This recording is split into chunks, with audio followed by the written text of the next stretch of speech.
तमिलनाडु में अभी विधानसभा के चुनाव चल रहे हैं और उस चुनाव में सबसे बड़ा मुद्दा है केंद्र सरकार द्वारा तमिलनाडु पर हिंदी इंपोजिशन का। लेकिन तमिलनाडु में एक तरफ हिंदी इंपोजिशन का जोरदार विरोध और दूसरी तरफ अपने ही स्कूल में हिंदी टीचिंग। सवाल सिर्फ लैंग्वेज का नहीं है बल्कि क्रेडिबिलिटी का है। आज हम बात करेंगे द्रविड़ मुन्नेत्र कड़गम यानी डीएमके की, जो दशकों से तमिल आइडेंटिटी और एंटी हिंदी पॉलिटिक्स का सबसे बड़ा चेहरा रही है। लेकिन हाल ही एक न्यूज ने पूरा नैरेटिव हिला दिया है। पब्लिक स्पीचेस में हिंदी का विरोध और प्राइवेट स्कूल में उसी हिंदी का एक्सेप्टेंस।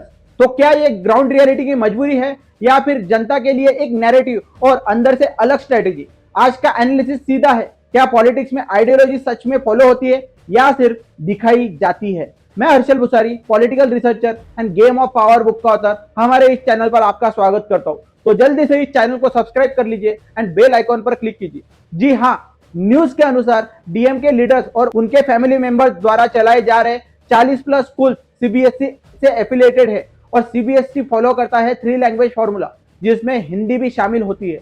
ये वीडियो बनाने के लिए हमने इस आर्टिकल का रेफरेंस लिया है, आप उसकी लिंक डिस्क्रिप्शन बॉक्स में पढ़ सकते हैं। तमिलनाडु की मिट्टी में लैंग्वेज सिर्फ कम्युनिकेशन नहीं, वो एक आइडेंटिटी है, आत्मसम्मान है। 1960 से उठी वो चिंगारी, हिंदी वर्सेस रीजनल आइडेंटिटी, आज भी दिलों में जलती है। सड़कों पर आंदोलन हुए, युवाओं ने आवाज उठाई और लैंग्वेज एक पॉलिटिकल वेपन बन गई। इसी लहर से उभरी द्रविड़ मुन्नेत्र कड़गम, जिसने साफ कहा हिंदी सीखी जा सकती है लेकिन किसी भी हालत में इंपोज नहीं की जा सकती। ये सिर्फ एक पॉलिसी नहीं थी, ये एक इमोशन था, एक रेजिस्टेंस था, एक आइडेंटिटी का सवाल था। और इसी नैरेटिव पर डीएमके ने अपनी पूरी पॉलिटिकल जर्नी खड़ी की, जहां हर स्पीच में लैंग्वेज प्राइड गूंजती है और हर चुनाव में यही मुद्दा फिर से जिंदा हो जाता है। अब कहानी मोड़ लेती है। रिपोर्ट्स कहती है कि डीएमके के कई लीडर्स के प्राइवेट स्कूल्स में हिंदी एक सब्जेक्ट के रूप में पढ़ाई जा रही है, यानी पब्लिक में हिंदी इंपोजिशन का विरोध और प्राइवेट में हिंदी को क्वाइटली एक्सेप्ट करना। यही से सवाल तेज हो जाता है, क्या यह सीधा सीधा कॉन्ट्रडिक्शन है या फिर ग्राउंड रियलिटी की मजबूरी? क्योंकि एक तरफ पॉलिटिक्स इमोशन पर चलती है और दूसरी तरफ एजुकेशन फ्यूचर पर। तो क्या लीडर दो अलग रास्ते पर चल रहे हैं, एक जनता के लिए और एक अपने लिए? या फिर यही है पॉलिटिक्स का सबसे कॉम्प्लेक्स सच, जहां आइडियोलॉजी प्रैक्टिकलिटी टकराते नहीं बल्कि साथ साथ चलते हैं। अब जरा सच की परतें खोलते हैं। पॉलिटिक्स में सिर्फ भाषण नहीं होते, ये बैलेंस का खेल है। एक तरफ आइडियोलॉजी जो जनता को दिखाई जाती है और दूसरी तरफ प्रैक्टिकलिटी जो जमीन पर जी जाती है। और यही असली टकराव शुरू होता है। पेरेंट्स क्या चाहते हैं? उनके बच्चे पीछे ना रह जाए, इंग्लिश भी आए, रीजनल लैंग्वेज भी आए और हिंदी भी। क्योंकि जॉब मार्केट इमोशन नहीं देखता, स्किल देखता है। लैंग्वेज एडवांटेज देता है, तो स्कूल क्या करे? क्या वो पॉलिटिक्स फॉलो करे या बच्चों का फ्यूचर सिक्योर करे? इसलिए रियलिटी बदलती है, डिमांड के हिसाब से एजुकेशन एडप्ट होता है। यही पर पॉलिटिक्स और प्रैक्टिकलिटी आमने सामने नहीं बल्कि साथ साथ चलती नजर आती है। लेकिन कहानी यही खत्म नहीं होती। तमिलनाडु में जवाहर नवोदय विद्यालय का अब्सेंस भी दिखाई देता है।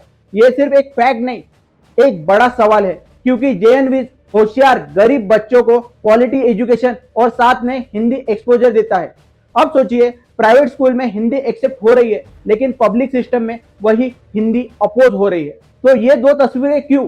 क्या ये सिर्फ पॉलिसी डिफरेंस है या फिर एक कैलकुलेटेड पॉलिटिकल चॉइस? क्योंकि यहाँ सवाल लैंग्वेज से बड़ा हो जाता है। क्या एजुकेशन डिसीजन भी पॉलिटिक्स से इन्फ्लुएंस है या फिर ग्राउंड रियलिटी और पब्लिक नैरेटिव अलग अलग चल रहे हैं? यही कॉन्ट्रडिक्शन आज डिबेट का केंद्र बन चुका है। Hypocrisy versus strategy. अब डिबेट दो हिस्सों में नहीं, दो सोचों में बढ़ चुकी है।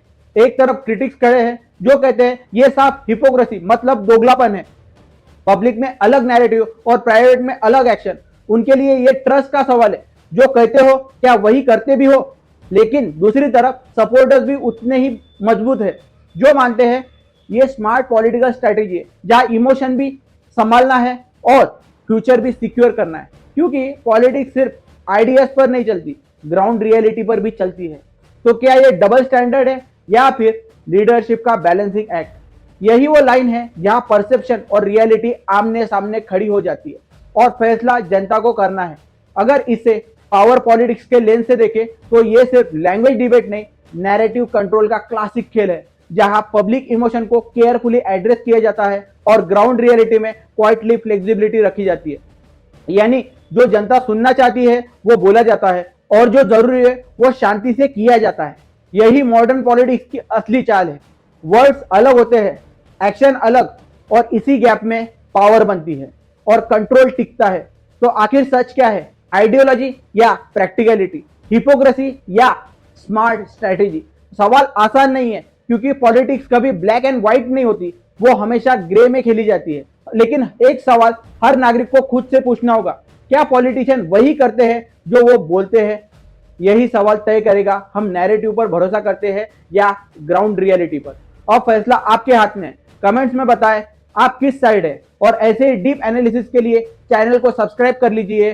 जय हिंद, धन्यवाद।